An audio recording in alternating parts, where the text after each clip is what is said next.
sama gox sama gox sama gox sama gox sama gox sama gox sama gox sama gox mon quartier sama gox sama gox sama gox mon quartier sama gox sama gox sama gox sama gox li ma neex ak li ma naqari na may dundee ca diwaan ba. asalaamaaleykum mbokk yi xarit ñu seetaan dalati leen ak jàmm ci seen émission sama gox mon quartier sama gox nag tey moo di Yène Toddu nekk fii ci commune bu Yène ñu ñëw xool nag askan wi ana naka nañ fi toggee lan moo leen fi neex lan moo leen fi naqari lépp di leer ci biir seen émission sama gox mon quartier waaye li ñu mën a gis ak suñuy bët moo di ne jamono ji géej gi lépp loo gis muy xeer dëkkuwaay la woon géej gi tàmbali na koo nangu ba tax askan wi yuuxu wàllu loolu yëpp daañu ko càmbar ci biir sama gox mon quartier fii ci Yène Toddu ci commune bu Yène.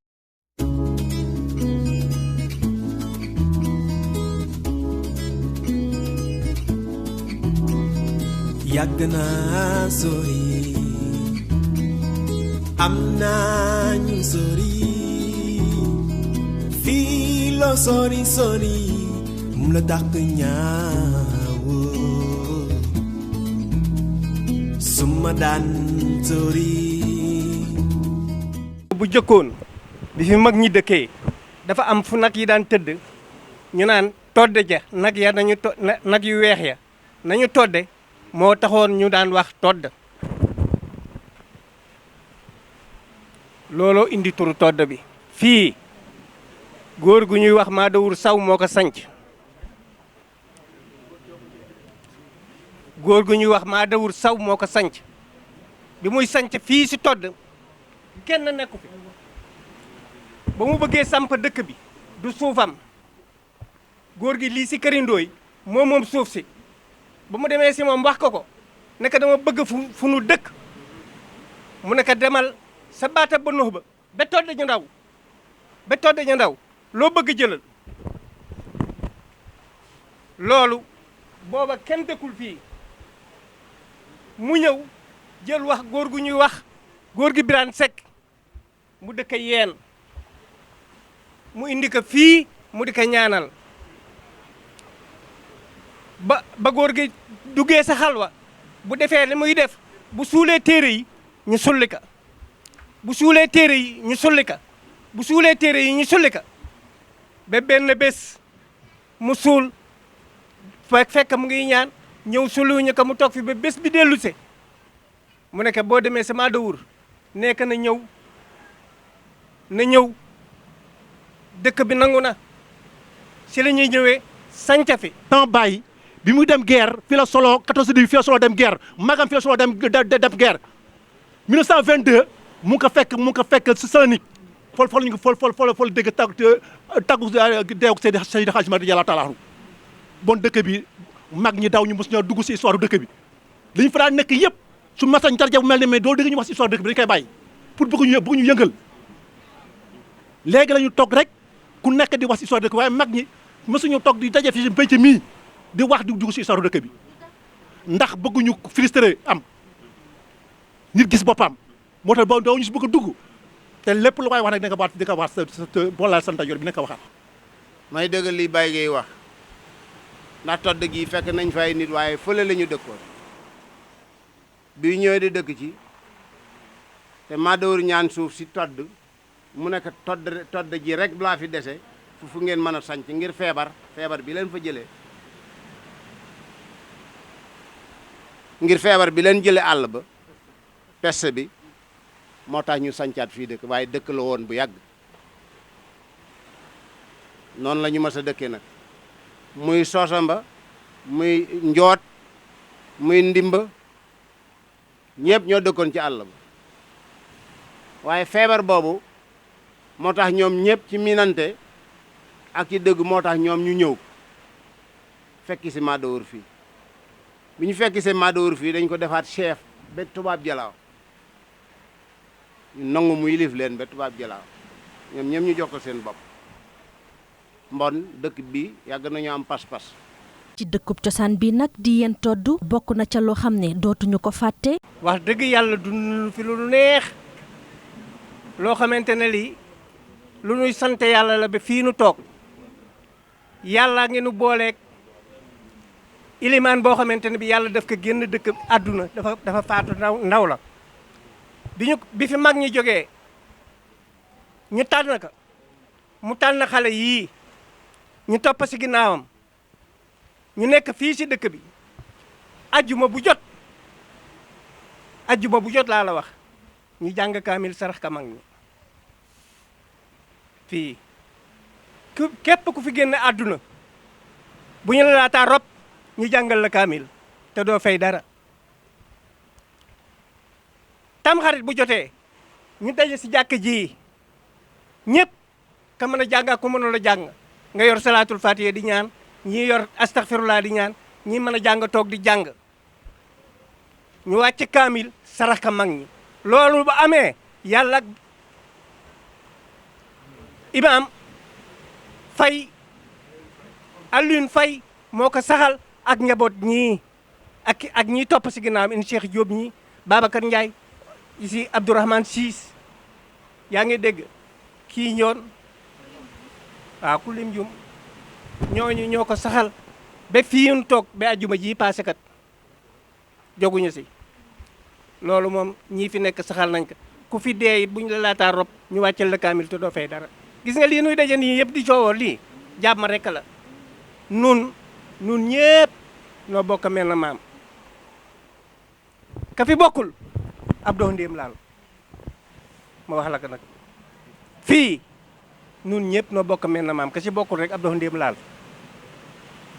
but ba but ñëpp a bokk mel na maam kaa okk rek moo maamam kii ñoo jaxasoo ay lébu lan nag baa doxee si mbedd bi wala dox si marché bi wala seet téeméeri nit yaa uñña ñela yalwaan doo si gis benn lébu téeméeri nit yaa uñña ñela yalwaan doo si gis ab lébu lanu am doy nanu lanu ñàkk muñ nanu ko lanu amul na toog xaar yàlla tey nag la leen sonal moo di géej gi nga xam ne mu ngay wéy di avancer ci seen kaw ñu am ci jafe-jafe lool. tey ñii nekk nii si kanam yi dëkk kër yi suñu génnee di ngeen ko gis ñoo nekkoon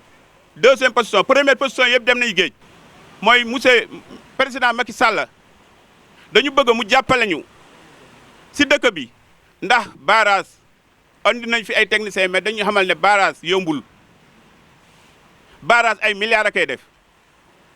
lii milliards yi def nag yaakaaruñu si kenn ku dul gouvernement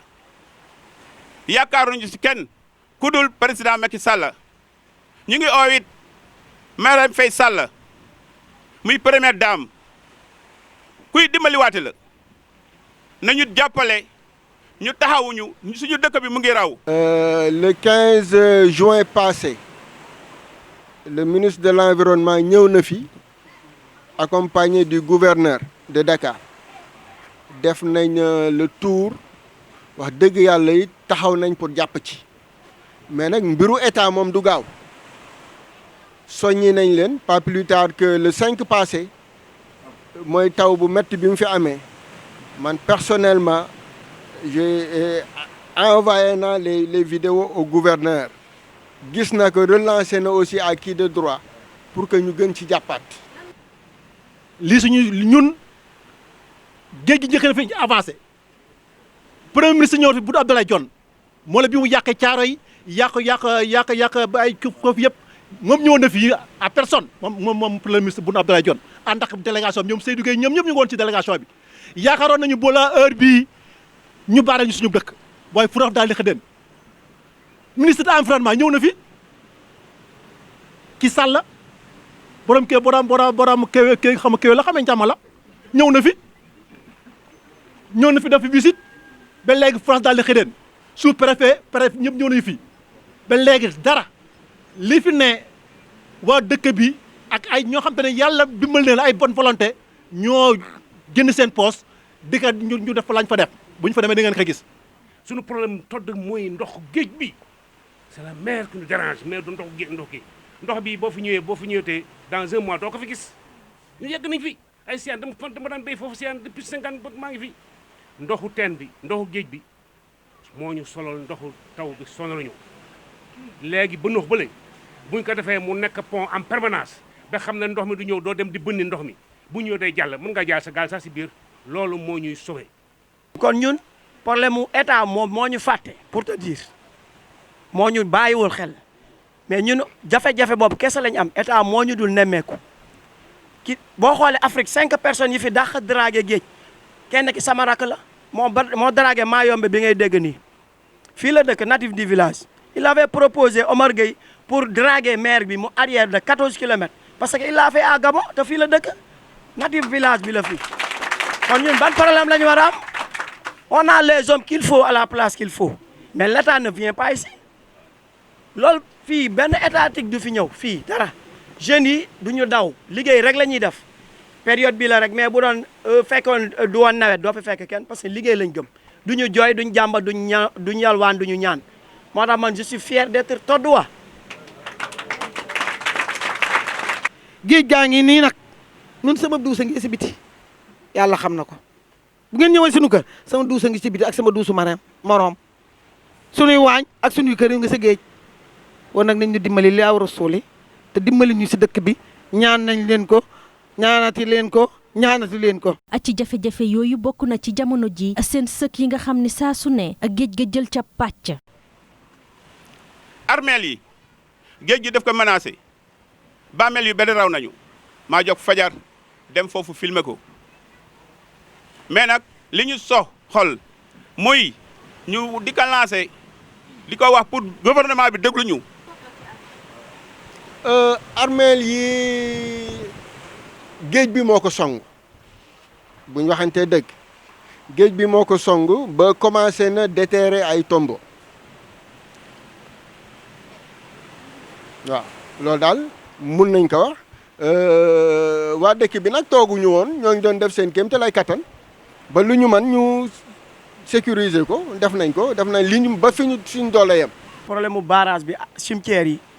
boo demoon di nga gis ne def nañ fa peine bu bëri boo xam ne jeunes yi dëkk bi ñoo ko def ak mag ñi ak jigéen ñi ak xale yeeg ñëpp bu ñu ko doon liggéey franchement kenn du manqué.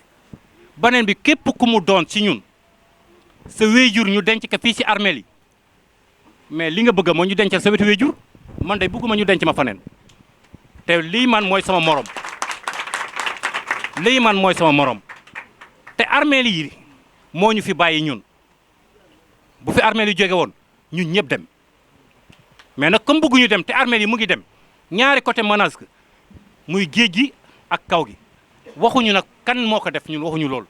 état la ñuy ñaan mu ñëw xoolal ñu suñuy mbir li war a tegu si yoon mu tekk si yoon ñun waa dëkk bi ñu gis suñu bopp si dëkk bi suñuy baay ñoo ko suñuy maam laa wax suñuy maam man sama papa Ibra Fanta ko jur Ibra Fanta Njuga Njoon moo ko jur te fii la ko juree fii si dëkk bi Ibra Fanta moo jur sama papa demoon 14-18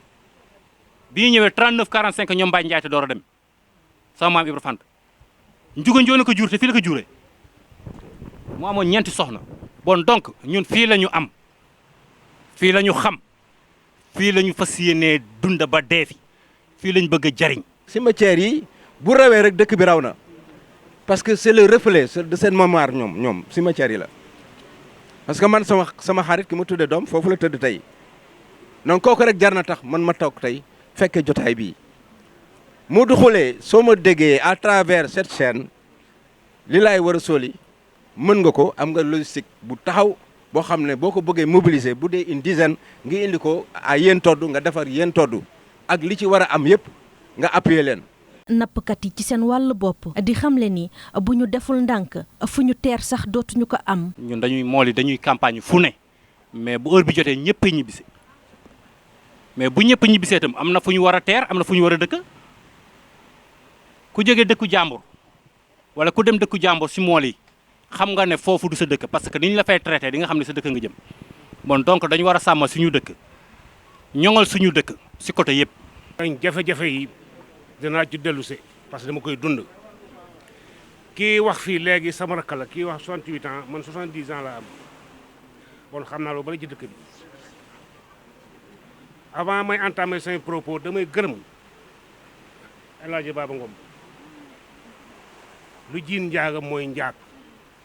te introduction déglu naa ko ba mu commencé lépp lu ci waay ñambaas nag yàq ñambaasal sa bopp mu ni toog ñëpp dégg nga yow dégg nga ko bu loolu weesoo ma gërëm imam yi wax dëgg yàlla ay xale lañu ñi mën naa leen jur mais vraiment ñooñu sos xam ay imam lañu gërëm chef du village gërëm assistance yi yëpp ñu ñëpp ay mbokk lañu comme ni ko Baye Gueye Ndiaye waxee waaye man ñaari point laay wax moom intéressé pour tey parce que bëgguma hors sujet boo ko defee ci français zéro lañu def départ bi dañ ne jafe-jafe dëkk bi présentement ñaari priorité lañu am mooy armée li ak sunu teeru gaal yële man moom intéressé leen intéressé wu ok soof di nga fa dem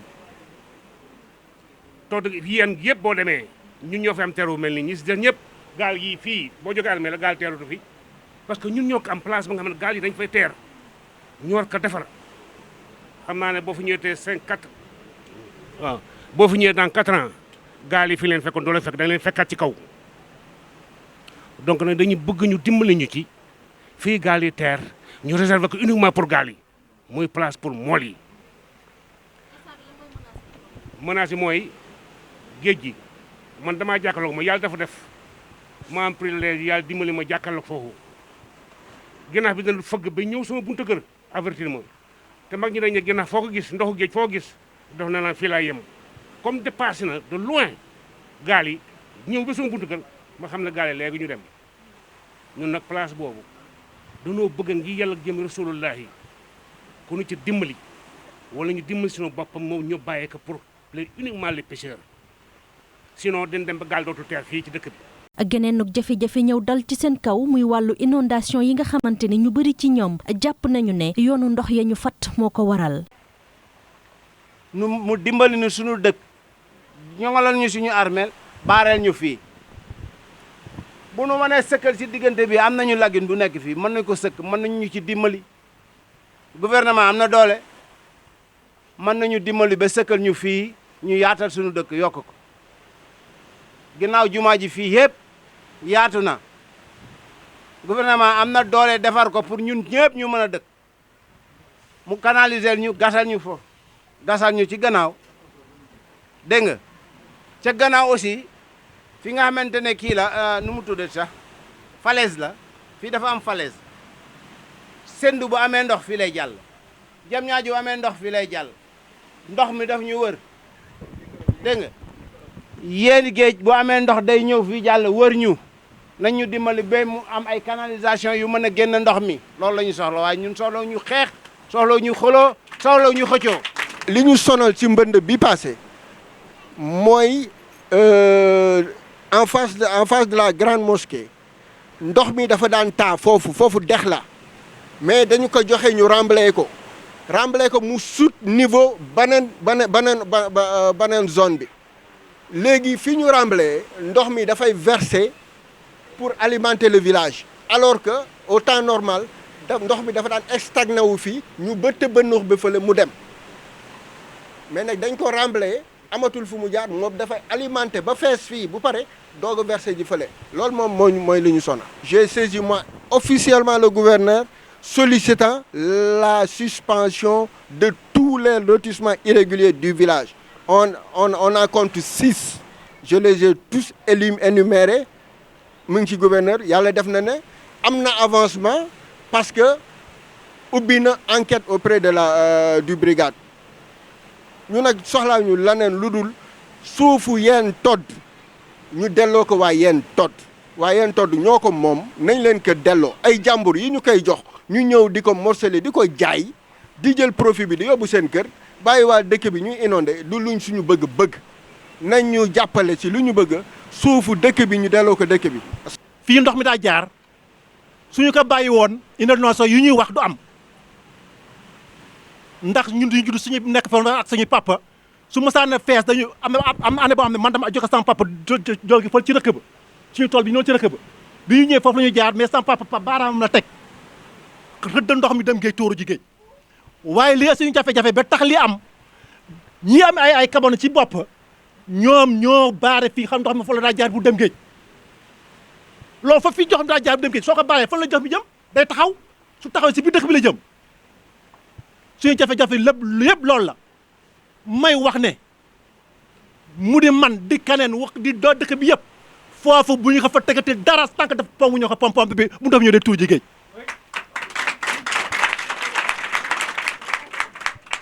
loolu moo andi problème yu am yëpp nde fii kenn mosu ñoo dégg si wàllu ndox mu bari ndox yàgg na fi am waaye su ma saanam foofu la ko mag ñi di tuure mu dem géej bu bët dootoo gis pépp ndox loolu moo am. am nañ solution dragage am nañ solution pont bi paa bi wax léegi sànq bu ñu defee pont bële moom c'est obligatoire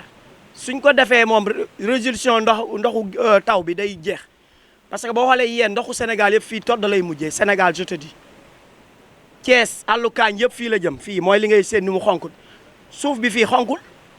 mais ndox bi ça vient de presque ay Tamba jëm fii soo yoree oto di daw guddi di nga xam ne ndox bi jóge fii dëkku fi mais nag pour comme géej la ndoxu taw war a jëm nañ fexe def ko pont boo xam ne comme li paa bi wax gaal yi di fi dugg di génne de ce fait que ndox bi bu ñëwee du fi taxaw boobaa duñu am problème mu ndoxu taw géej gi dragué wala ñu def ko barrage cëw leen la armée li gënoon jegeñ ndox bi léegi solution boobu jeex na soo demee Saly la même chose amatul problème boobu dragué nañ géej gi def fa barrage pourquoi pas ñu def ko fi te yéen ça fait partie des régions de Dakar kon lan mooy problème bi kon état bi Macky Sall man je te dis au fond du cœur maa ngi la jàkkaarloog yow man yow laa votel dama la waxal lu nekk si ba ñi ne man mii est-ce que du ma Macky Sall kon nag yow li nga waxoon promettre woon population bi nee nga baadoo la amul kon ñëpp defaral dëkk bi yëpp man je te dis ça. ndox mi jóge si dëkk bi yëpp addina bi yëpp fii lay taa si todd fii mais bu taawee dafa war a am fu mu jaar pour dem géej bu amul fu mu jaar nan lay def si biir dëkk bi la jëm ñun fii si dëkk bi amul kenn ku fi am doole yoo mën a baaree ndox mu jëm sa kër amul parce que ñun ay néew doole fi dëkk ñun ñëpp ay mbokk lañ nag dëkk bi koo fi laal mbokkam koo fi laal rek laal mbokkam bon nag comme ñun dañuy wax intérêt dëkk bi te ñu amoon lu jafe mu jege sañu bu ñu yàqal li ñu am mooy nañu waxal njariñal dëkk bi état ñu ngi koy ñaan mu ñëw xoolal ñu suñu dëkk seetul ñu suñu dëkk li fi jaar yoon mu bàyyi ko fi li fi jaarul yoon mu dindi ko fi. coow loo xamante ni bu moyuwul nag dina daal di yëngal boobee dëkk moo di lu jëm ci wàllu lotissement yi nga xam ni jamono ji ay jafe-jafe rek moo ko wër. premier lotissement yi fii la ñu fekk man Ndaw Saw doon ko dox ak góor gi Mor Gueye Ngom ñu dox ko suñu premier lotissement fii si dëkk bi man bokk naa si jeunes yi signé parce que ñi dafa fekk ñu si bari liggéey yi dem ñu si bari di jàng métier si samay morom bi ñu ko ñaanee ñu ngi jëkk am plan directeur la ñu am jëkk am fii si todd ñun ak Wélingara kese ñoo ko am ñaari dëkk yi rek ñoo ko am fii si Sénégal man ma fekk ko bi ñu mayee lotissement fii si dëkk bi bopp gële la woon 155 parcelles la woon bii ñooy ñu xam ne 155 yooyu parcelles yooyu doyul ku ñu wax góor gi Mor Gueye Ngom ñaanaat sa kaw fële ñi ne dañuy dem ñi ne dañuy toog ñi ne dañuy dem ñi ne dañuy toog ñi ne dañuy dem ñi ne dañuy toog man réunion ba ma fekke ñu ko réunion kër Baye Mor Ndiaye Lo góor gu ñuy wax Mor Ndiaye Lo góor gi Tanor a nga fa woon góor gi Mandaw nga fa woon Alaaji Mor Gueye Ngom ñu nga fa woon ñoom ñëpp ñu man mii dama see wax ne man li ngeen di xëccoo nii vraiment man ñaar yëpp buñ ko amee baax na parce que bénéfice su dëkk bi la bénéfice su dëkk bi la waaye coow lu ndaw dugg ci ba jotuñu lotissement ba ca kaw bii it ñu yeex koo jot am na fi de waaye yeex koo jot waaye bi ñu ko jotee ñuy def ay par délégation yooyu di séddale commission bu ñëw bokk beneen commission yi ñëw ñu remplace intérim am ñuy maye dëkk bi lotissement bi baax na mais dëkk bi dafa xat bu ñu bëggee extension villageoise nañu defaat demande bu ñu xëccoo suuf nag amatul Sénégal andi na fi coow lu bari dafa bari coow si suuf waaye nun dañuy ñaan gouvernement bi mu dimbali suñu dëkk. yéen todd ni mu bindoo dafa extraordinaire ñun géej moo ñu seq fii dex seq ñu fii dañ ne le domaine public maritime s'étend 100 mètres après les hautes eaux ñu ne le domaine fluvial s'étend 25 mètres après la lagune loolu ça c'est mu ngi ci teg ci loi la donc bu ñu gisee tey zone yi nga xam ne sont des zones non édificantes yoo xam ne nit waru fa tabax ñuy gis ay lotissement di fa am loolu dafa daw yaram ñun tey mën nañ wax ne li ñu subir ci le 5 pluie du 5 passé à 6 mosuñu ko subir lenn moo ñu koy indil mooy en face grande mosquée bi on a eu un lotissement bu ñuy def foofu si dex lañ ko def lotissement bi jarul may wax kan moo ko moom si dex lañ ko def si gannaaw tamit si dex lañ ko def te lii gën a pire ci bii ci gannaaw mooy foofu le défunt chef de village son papa bi mu fi nawee daf ko réservé woon 1,5 hectare pour que bu avancé maire bi amee ñu penser à au moins toxal cimetière yi foofu tey lañ gis ñu joxe ko ñu lotissé ko wax dëgg yàlla informé nañ nag à qui de droit amul ku sëñ te wax ne yëgoo ko man bi ma ñëwee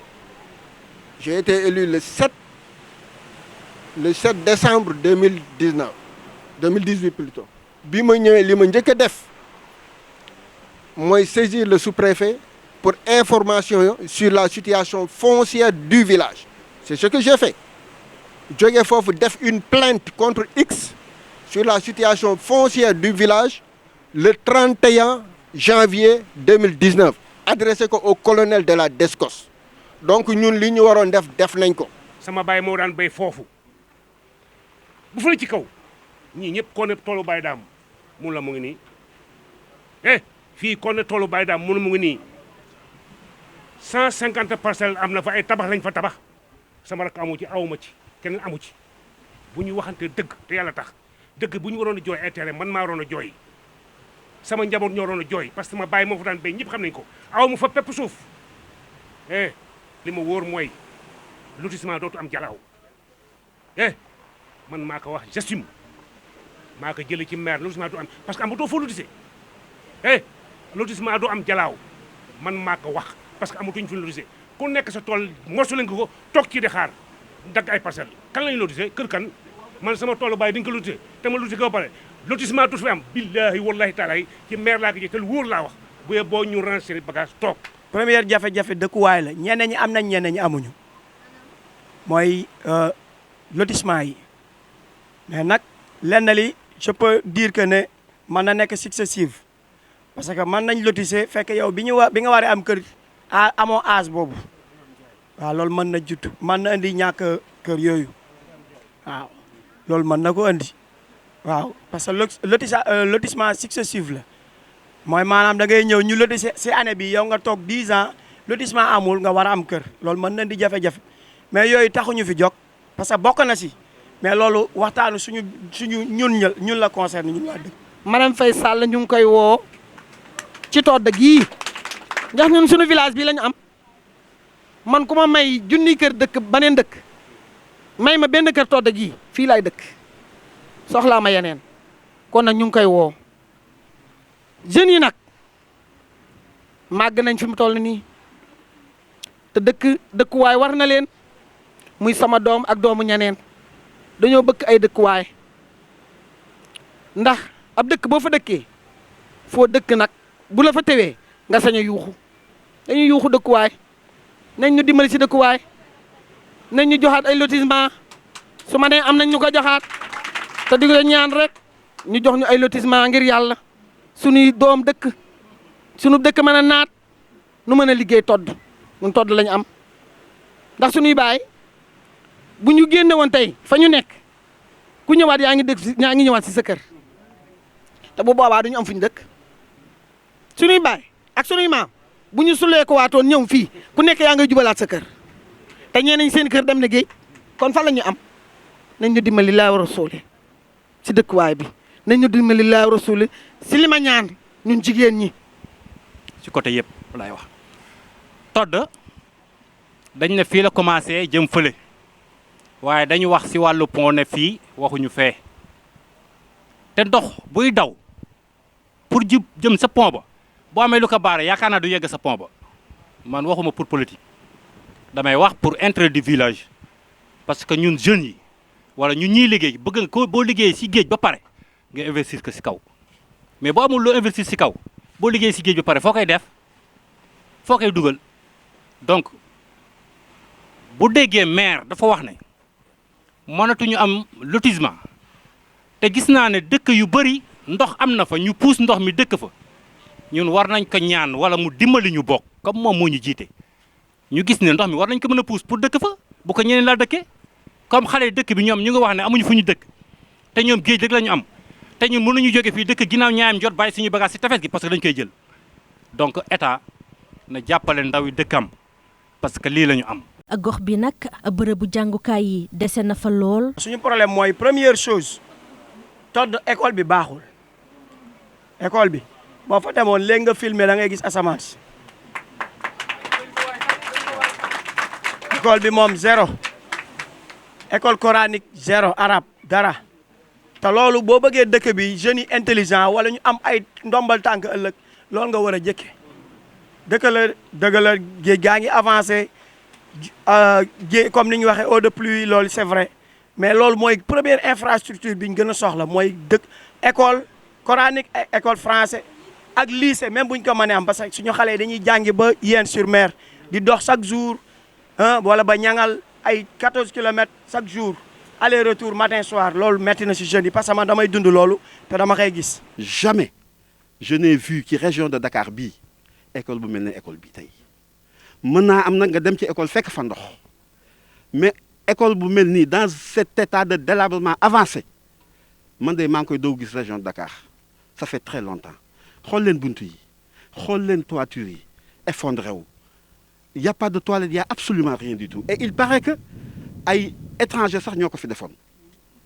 ana suñu autorité locale l'éducation c'est une compétence décentralisée une compétence transférée aux collectivités locales mais ana la fu maire yi def ana l'autorité centrale le ministre de l'éducation nationale ana les ONG qui s'occupent d'éducation mais xanaa ñoo ñëw ñu yéen non mais c'est triste et c'est désolant mais nag il y a de l'espoir. lu jëm ci wàllu bërëbu fajukaay itam askan waa ngi koy yuuxu wàllu. deuxièmement hôpitaux amuñu ko si mu doon boo amoon urgence guddi chauffeur yi ñi fi am ay oto nelawuñu guddi ku si nelaw sa téléphone sa bopp lal nga koy teg boo amee accouchement urgence la da ngay dem yóbbu ko parfois ñu ne la Abbas Ndaw parfois ñu ne la feneen da ngay daw guddi gi yëpp man ça m'est arrivé daw naa fi 9h si guddi ba 6h du matin di jàllale jigéen bu amee cardiaque waroon accoucher fii man ça m'est arrivé man te loolu yëpp lu waroon am ci dëkk bi la parce que ñun fii je te dis c'est une petite village mais ay borom xam-xam rek ñoo fi dëkk fii je te dis bon ñiy doxal Sénégal ñu bëri fii lañ jóge ndax suñu dispensaire bi biñ ko liggéeyee ba léegi benn sage-femme amu fi benn infirmière amu fi maanaam ubbiwuñu ko sax dañ ko tëj mu def ko kër. fii jigéen ñi bu ñu buggee dem marché ci jafe-jafe la ñu nekk ne amuñu ko. amuñu marché bu ñuy jaayee dëkk bi yëpp amuñu benn marché te war nañoo mën a am marché bu ñuy jaayee suñu site bee ñuy liggéeyee jalaaw ba jalaaw tëg dem dënd benn site bii daanaka moo fi am ci jalaaw muy site bu baax amuñu ay lampe bu jën amee guddi mënuñu faa liggéey dañ fay ragal a dugg amuñu ndox amuñu ay toilettes te jigéen fu mu nekk war na faa mën a def gis boppam muy ay toilettes muy jullukaay muy lampe muy ndox te amu fa bëgg nañ nag kuñ fa dimbali naam dañu woo Macky Sall waaye ñun dañuy woo suñu jigéen muy suñu yaay muy suñu tante muy suñu xarit muy Marème Faye Sall.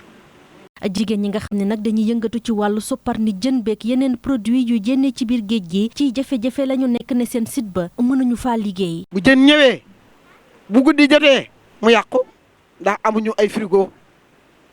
amuñu ay chambre froide amuñu dara bu ñuy lakk ay bonne volonté day fa ñëw defal ñu ay fi ñuy lakk bu dul loolu bu ñu lakkee ci ndox mi lañ koy lakk. te xanaa jën kenn mënu ko lakk ci ndox nañ ne dimbali yaa Rasuul amuñu fenn fi ñu lakk dinañ yëngatu ci jën di ko defar géej gi di ko defar keccax mooy ñaan rek ba tey ndimmal ndax ko sa loxo jotu sa gannaaw da ngay yuuxu wàllu te wàllu boobu la ñuy yuuxu dëkk baa ngi yuuxu wàllu si Macky Sall ak ñeneen ñi am seen loxo jot seen gannaaw ak Marème Faye Sall sunu yaay man Fatou Gueye Ngom maa ngi ñaan wàllu si sunu todd gii. di sant di gërëm ki nga xam ne it mooy monsieur Bougane Gueye moom it ñu ngi koy sant di ko gërëm waaye di ko woowit si liggéeyu armeel yi di ko woowit si barrage dëkk bi ak képp koo xam ne mën nañoo booleex moom koo xam ne dina mën a yëkkati ndimbalam def ko si dëkk bi ñu ngi koy woo. incha allah dans 2 mois dinañ électrifier village ba dinañ fa indi tali te loolu lépp c'est grâce à Baba ak ñu mel noonu kon nag mooy wax yaay waa yéen ne vous découragez jamais le combat ne fait que commencer ñun ñëpp ñi nga xam ni vraiment yéen yitteel nañu ndax suñuy bàyyi fi nekk ak suñuy maam dinañu booloo ñun ñëpp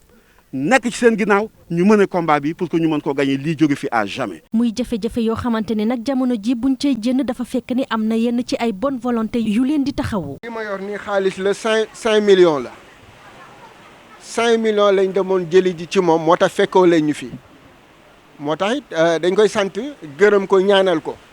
bon baax na ñu leeral ko parce que wax dëgg yàlla kuy def te yàlla tax parce que bi muy def xamul woon ne Sen TV dana fi ñëw da ngay ñëw ngeen fekk ko fi mu yëkkati 5 millions jox waa dëkk bi pour ñu jàppale ko ci liggéeyu armeel yi du ñu def lu dul rafetlu loolu moo tax fekkoo leen ñu fi. waaw ndax ku si mel ni góor gi Saasu Ndiaye dafa meloon waa dëkk bi ab terrain mu jaayal ñu ko 1 million si la ñu commencé woon di liggéey beneen bi ku ñu naan Mapenda Diop doomi Mbaye Sakk Diop joxoon na fi 1 million ñu dugal leen ci jàll si jumaa ji leneen ñu dugal ko si armeel yi ku si mel ni Boubou Sow joxe woon na fi jàpp ma som bi waaye sama grand frère si loo xam la jaaroon waaye joxoon na fi ci doomu dëkk bi la fi la juddoo yaa ma ngi ci armeel yi mais li suñu problème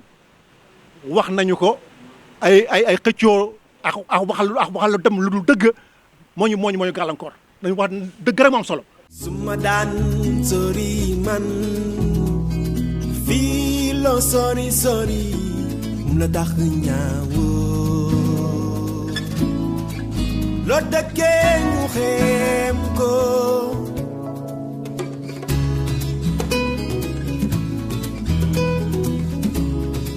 mbokk yi xarit ci ñuy seetaan mu doonoon kon seen émission sama gox mon quartier fii ci Yène Todde nekk nag ci commune bu Yène ñu ñëwoon xool askan wi ana naka nañu toogee jamono ji may wax ak yéen li ma féetee ginnaaw lépp mooy sëg yi nga xam ne ñu ngi ko doon wax boobu ba léegi te saa su ne bu gindax gi dalee ci kawam am nag yoo xamante ni dina ci rek daal di niñ leen suturaale dina am lu ca daal di soppeeku kon ñu cay yuuxu wàllu di jaajëfal bu baax El Hadj Diène ci wàllu caméra bi ni ki noonu Pa Faye ci wàllu logistique bi Sen TV di leen dig daje ci beneen gox dama ci xool askan wa nañu toogee la leen neex ak la leen naqari ci fa ñuy dund. naadi yara mohamina kute kuyalila naadi yara mohamina kute kuyalila nado di yara mohamina kute kuyale bale bale ba naadi yara mohamina kute kuyalila naadi yara mohamina kute kuyalila nado di yara mohamina kute kuyale bale bale ba sama gox sama gox sama gox sama gox sama gox sama gox sama gox sama gox mon quartier sama gox sama gox sama gox mon quartier sama gox sama gox ku ñàkk gën a am sama gox li ma neex ak li ma naqari na may dundee ca diwaan ba